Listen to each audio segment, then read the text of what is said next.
Coucou mes beautés, me revoici pour deux astuces pour bien garder son henné bien longtemps et en plus avec une nouvelle gamme de henné bio-organique. Donc ici, après 2 mois de caddie, vous voyez que ça s'est estompé. J'ai encore mes mèches et ça, c'est avec la nouvelle gamme. Alors apparemment, elle couvrirait même les cheveux blancs. J'en ai 10%, on va voir. Ça, cette marque bio-organique, elle est pas chère, elle est à 10 euros. Il n'y a aucun produit chimique dedans et elle est bien sûr sans sel métallique, ce qui est très important. Donc le packaging, il est assez simple, il est moins sophistiqué que la gamme Caddy.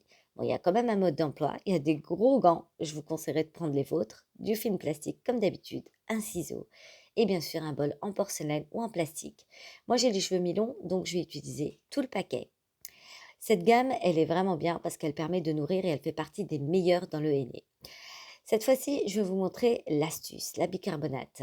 Donc, il nous faut une cuillère à café que vous allez mettre directement dans le henné. Ça va permettre d'ouvrir les écailles du cheveu et ainsi au henné de pénétrer bien comme il faut. Dès que la bouilloire commence à bouillir, c'est que c'est 50 degrés. On commence à mélanger notre pâte. Il faut qu'elle soit un peu épaisse. Comme ceci, on la laisse tiédir. Donc je vous rappelle le principe, on en dépose bien sur une mèche avec des gants en latex comme ceci, ça aide vachement bien. Ne prenez pas les gants qu'il y a dans le paquet, c'est trop large. Avec les mains comme ça, moi je gère très bien, j'ai pas besoin de la brosse. Et je rabats tout au sommet de la tête. Une fois que c'est tiède, je vais le recouvrir avec le film plastique, parce que le henné a besoin de chaleur, et de la lumière avec un bonnet ou un foulard. On laisse poser minimum 2 heures. Ma deuxième astuce, c'est avec le vinaigre de cidre. Il faut qu'il soit bio et non filtré. En gros, il faut une solution acide. Ça peut être du jus d'orange ou du citron. J'évite le citron pour la réaction chimique. Donc, ne filtrer, c'est-à-dire qu'il y a la pulpe juste en bas. C'est très important pour qu'il soit très efficace. Donc ici, je prends un vaporisateur. Je vais mettre un peu de vinaigre de cidre à l'intérieur et suivez-moi dans toutes les étapes.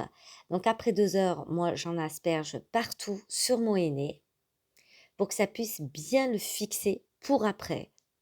Ensuite, on va le rincer. Donc tout d'abord, j'évacue un peu la pâte, puis je m'asperge encore du vinaigre de cidre, de pomme, puis ensuite je rince tout ça et je mets de l'après-shampoing. Alors vous ne risquez rien avec n'importe quel après-shampoing.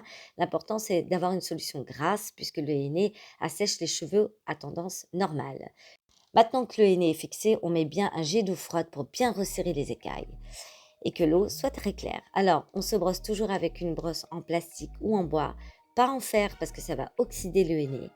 Et voilà, vous voyez bien que tout a été coloré et uniformisé.